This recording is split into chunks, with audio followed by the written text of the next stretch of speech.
साथियों नमस्कार, मेरा नाम है पवन कुमार। आपका स्वागत है राजपथ भारत में। एक और खबर से हम आपको रूबरू कराने जा रहे हैं जो कि कहीं ना कहीं काफी चर्चा का विषय है। मुस्लिम समुदाय का ये व्यक्ति क्या कुछ कहा है हम आपको सुनाएंगे। उसने कहा, दरी बिछाने से अच्छा है पार्लियामेंट की ओर जाइए। पार्लियामेंट जाएंगे, अपने समाज की आवाज उठा सकेंगे, अपने समाज के लिए सामाजिक न्याय की लड़ाई लड़ सकते हैं, सामाजिक परिवर्तन ला सकते हैं इस देश में। जिस तरह से 2007 में दलित मुसलमान करो विचार कब तक सहोगे अत्याचार के नारे पर जब दलित और मुसलमान एक साथ आए, SC ST OBC और माइनॉरिटी एक साथ आके सरकार बनाता है तो हमारे शासन और प्रशासन सुनवाई करता है। तमाम बिंदुओं पर बात की, उन बातों को उन्होंने सामने रखा। कहीं ना कहीं बहुजन समाज पार्टी में जिस तरीके से लॉ एंड ऑर्डर रहा है उसको लेकर पूरे देश में चर्चा बनी हुई है। एक बात मैं आपको बता दूं कि बहुजन समाज पार्टी की नेता बसपा सुप्रीमो मायावती एक ऐसी नेता है जो देश में नहीं सबसे पहले विदेश में भी चर्चित हुई थी। जिस तरह से 4 बार शासनकाल रहा है और बेहतर प्रशासन, बेहतर नौकरी, बेहतर रोजगार जिस तरीके से बहुजन समाज पार्टी में मिला, शायद ही किसी भी राजनीतिक दल ने उस तरीके से अभी तक काम नहीं किया है। इसी कारणवश मुस्लिम समाज के इस व्यक्ति ने क्या कुछ कहा हम आपको सुनाएंगे। और ये बात जो उसने बोली है वो कहीं ना कहीं अब मुस्लिम समाज बेहतर ऑप्शन और बेहतर रास्ता चुनने की ओर मुड़ चुका है। अब ज्यादा समय ना लेते हुए इस बात से आपको हम रूबरू कराते हैं, मगर चैनल को अगर आपने सब्सक्राइब नहीं किया है तो सब्सक्राइब कर लीजिए, बेल आइकन भी दबा दीजिएगा कि आपको नोटिफिकेशन मिलती रहे। और कमेंट करके जरूर बताइएगा आपकी क्या राय है कि आने वाले समय में बहुजन समाज के पार्टी के साथ जिस तरीके से मुस्लिम समाज एक साथ खड़ा हुआ था, 2007 में सरकार बनाई थी, और बहुजन समाज पार्टी के साथ पूरे देश में अगर मुस्लिम समाज एक साथ आ जाता है तो क्या देश में एक नई परिवर्तन देखा जा सकता है। सामाजिक परिवर्तन की जो लड़ाई बसपा अकेले लड़ते हुए दिख रही है वो गठबंधन जनता से कर रही है, लगातार जनता के साथ जा रही है। अपने फायदे के लिए या पार्टी को बढ़ाने के लिए राजनीतिक दलों से गठबंधन नहीं कर रही है। तो कहीं ना कहीं समाज में इस बात का मैसेज कन्वे होना चाहिए। अगर कन्वे होना चाहिए तो इसमें एक शेयर का ऑप्शन है। इस वीडियो को ज्यादा से ज्यादा लोगों में शेयर करें कि ज्यादा से ज्यादा लोग इस खबर से जानकारी प्राप्त कर सकें। ये आवाज भला एक मुस्लिम समाज के व्यक्ति का है, मगर ये बात तो सच है कि दरी बिछाने से अच्छा है कि पार्लियामेंट जाया जाए। जब पार्लियामेंट जाएंगे तो अपने समाज की बात रख सकेंगे।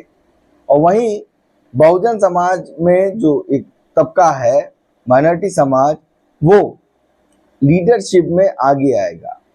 ये बात बहुजन समाज पार्टी में देखी गई।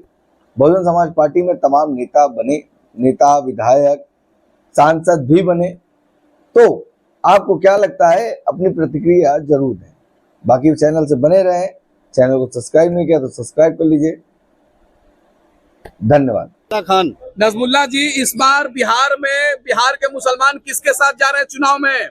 देखिए, सबसे पहले आपसे मैं कुछ कहूँ उससे पहले आज छत्रपति शाहू जी महाराज की जयंती के अवसर पर सभी देशवासियों को मैं नजमुल्ला खान बहुजन समाज पार्टी बिहार प्रदेश की तरफ से हार्दिक अभिनंदन और बधाई देता हूं। जो आपने प्रश्न किया कि बिहार का मुसलमान कहां जा रहा है, तो बिहार का ही नहीं पूरे भारत में मुसलमानों ने मन बनाया है कि अब हम लोग किसी पार्टी के पिछलग्गू बन के नहीं रहेंगे, हम लोग किसी का दरी नहीं बिछाएंगे। हमको भी राजनीति में हिस्सेदारी और भागीदारी चाहिए। इसलिए अब यहाँ का मुसलमान सोच समझ के अपना मतों का उपयोग करेगा। तो बहुजन समाज पार्टी कैसी मुसलमानों के हित की पार्टी है? देखिए, तमाम भारत के वासियों को मैं कहूँगा कि जितना मर्जी जोर लगा ले और पार्टियां, ठीक है, कोई संविधान बचाने के लिए निकल जाता है, कोई संविधान मिटाने के लिए निकल जाता है, लेकिन भारत में अगर जनहित में एक कोई पार्टी, सिंगल पार्टी है जो संविधान पे चलने वाली पार्टी है तो वो है बहुजन समाज पार्टी। आज नहीं कल जब इसकी सरकार आएगी तभी आम जनों का इसमें उद्धार होने वाला है। तो बिहार आपसे एक सवाल बनता है जो आपने बात करी, मुसलमान की हक की लड़ाई सही में बसपा लड़, बिल्कुल लड़ती है बसपा। कोई एग्जाम्पल हो बता। देखिए, अभी जो वक्फ बोर्ड का आया मामला, सबसे पहले बहन जी ने ट्वीट किया, बहन मायावती जी ने बहन मायावती जी ने ट्वीट किया, और ट्वीट करने के बाद उन्होंने साफ कहा कि इस कानून के आने से अंदेशा है कि इसका दुरुपयोग होगा और तब बहुजन समाज पार्टी इन मुसलमानों के साथ होगी। पहले कहा उन्होंने, आपने देखा होगा। तो सीधी सी बात है, बहुजन समाज पार्टी जो है एक किसी जाति विशेष की पार्टी नहीं है। ये तो मनुवादियों ने गुमराह कर रखा है कि फलां की पार्टी है। बहुजन का मतलब बहुत जन, समझ रहे ना। SC ST OBC EBC और माइनॉरिटी सबके हकों के अधिकार की लड़ाई लड़ती है। यहाँ तक कि फॉरवर्डों के साथ भी कभी इसने भेदभाव नहीं किया। और उत्तर प्रदेश में बहन जी ने पहले 10% का आरक्षण फॉरवर्ड जो गरीब हैं उनके लिए भी लागू किया। तो इसलिए देश हित की पार्टी अगर कोई है तो बहुजन समाज पार्टी है। तो बिहार के मुसलमान बहुजन समाज पार्टी के जाने के लिए तैयार है। बहुजन समाज पार्टी में जाने के लिए तैयार है। बिहार के मुसलमानों को भाजपा के नाम पे डराया जाता है और तथाकथित सेकुलर दुकान चलाने वाले लोगों का हमेशा कहना है कि अगर आप हमारे साथ नहीं आओगे तो भाजपा जीत जाएगी। तो मैं इस बात से आपके सामने, आपके मीडिया के माध्यम से ऐलान करता हूं कि हकीकत में तथाकथित अगर जो सांप्रदायिक ताकतों को आप रोकना चाहते हैं और आप लोग मुख्यमंत्री बनना चाहते हैं और यहाँ पे सेकुलर सरकार बनाना चाहते हैं तो बहुजन पार्टी से परहेज क्यों? बहुजन समाज पार्टी के पास आप आइए, जाइए बहन जी से बात कीजिए। हम लोग भी निवेदन करेंगे, बहन जी आइए, इस बार लड़ के हम लोग सेकुलर का सरकार बनाते हैं। तो हमको बहुजन समाज पार्टी को पूरा बी टीम बोल के हल्ला किया जाता है। लेकिन बहन जी ने कह दिया कि किसी भी कीमत पर भाजपा से pre alliance, poll alliance, before election, after election, no alliance, Behen ji ने साफ किया हुआ है। तो हम भी पार्टी कैसे हैं? तो इसका मतलब ये है कि हम लोग सच्चे देश के संविधान के रक्षक हैं और हम लोग ही सच्चे सेकुलर हैं। अगर आपको सेकुलर का चोला पहने हैं, अगर अंदर से भी सेकुलर हैं, तो आइए बहुजन समाज पार्टी से हाथ मिलाइए और बिहार में सरकार बनाइए। आकाश आनंद जी एक तो बोला भी था ना, युवा दिलों की धड़कन है, वेल एजुकेटेड हैं। बहन जी ने उनको ट्रेनिंग दिया है, आज ट्रेन होके वो मैदान में उतरे हैं। तमाम युवाओं का सैलाब आप देख सकते हैं, तो पूरा उनके साथ है। तो बिहार में युवा नेता तो देखा जाए कई हैं, चिराग पासवान, तेजस्वी, तेज प्रताप और मांझी के यहाँ देख लीजिए नीतीश अब आने वाले हैं। आकाश, हमारे महापुरुषों ने कहा है कि जब एक मोर फसाना होता है तो दूसरे लोग दूसरे मोर लेके आ जाते हैं और दाना डालते हैं। उस मोर के देखा देखी दूसरा मोर भी दाना चुगने आता है और फिर जाल में फंस जाता है। तो यहाँ पे जो युवा के रूप में और बहुजन नेता के रूप में कुछ लोगों को पेश किया जा रहा है, ये बहुजन कितने हितैषी हैं।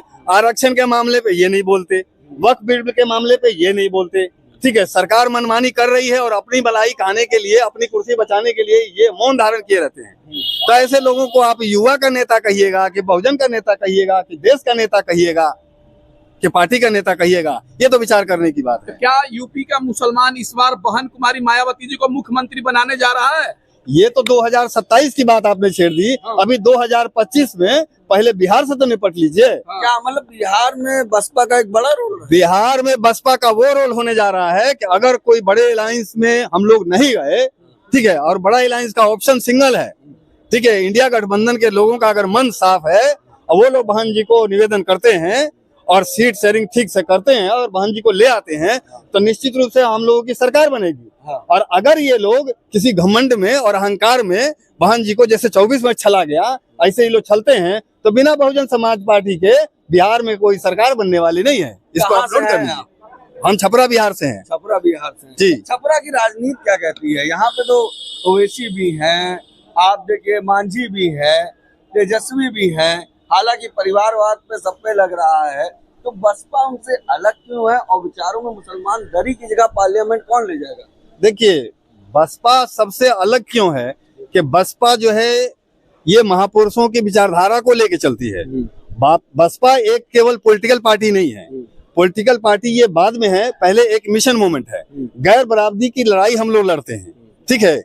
तो समता मूलक समाज बनाने का अभियान जो है उसका नाम है बसपा, ठीक है। इसके बावजूद चूंकि मानवर साहब ने कहा और बाबा साहब ने भी कहा कि जब तक सत्ता की चाबी आप अपने हाथ में नहीं लेते हैं तब तक आप सामाजिक परिवर्तन नहीं कर पाएंगे, इसलिए पॉलिटिकल पार्टी बनाई गई और इसलिए बहुजन समाज पार्टी चुनाव लड़ती है। लेकिन बहुजन समाज पार्टी जो लड़ाई लड़ती है वो 365 दिन लड़ती है, ठीक है, बाकी पॉलिटिकल पार्टियां 5 साल पे चुनाव आता है तब लड़ते हैं और तभी उनको नए नए मुद्दे नजर आते हैं। हाँ। लेकिन जमीन पे लड़ाई, हमारे यहाँ किसी दलित की हत्या हो जाती है, किसी के मूंछ रखने पे उसको सजा दंडित किया जाता है, किसी मुस्लिम की लिंचिंग हो जाती है, उस पे कौन बोलता है? आप लोगों ने देखा होगा, तमाम सेकुलर दुकान वाले अपनी शटर गिरा जाते हैं, तब मैदान में आपको सिर्फ और सिर्फ एक पार्टी दिखाई देगी जिसका नाम है बहुजन समाज पार्टी, और नेता एक दिखाई देगा जिसका नाम है भान कुमारी मायावती। क्या उर्दू पार्टी यूनिवर्सिटी दलित मुस्लिम गठबंधन होगा बिहार के अंदर? और किस बलबूते हम लोग खड़े हैं? दलित मुसलमान करो विचार, कब तक सहोगे अत्याचार, यही हमारी पार्टी का नारा है।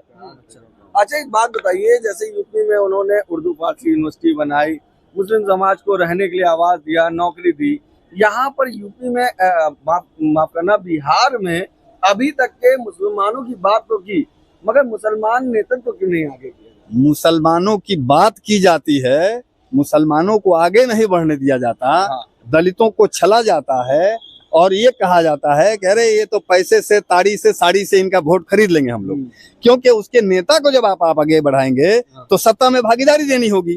भागीदारी जब देंगे तो वो अपने लोगों का विकास करेगा, और उन लोगों का विकास जो है इन लोगों को हजम नहीं होता, तो इसलिए ये लोग सत्ता में भागीदारी से, ये दोनों महासमूह जो है, देश का जो बड़ा तबका है दलित और मुस्लिम, इसको अलग रखा हुआ है। तमाम पार्टियों ने ऐसा किया है। तो बसपा के साथ खेल होता है ये राजनीति। बसपा के साथ खेल होता है, इस मुस्लिम और दलित समाज के साथ खेल होता है। अच्छा, ठीक है, तो लेकिन उस खेल को अब धीरे धीरे लोग समझ गए हैं, और वो खेल धीरे धीरे इनका समाप्ति की ओर है। इस बार 2025 में आपको उसका देखने को मिलेगा नमूना। धन्यवाद।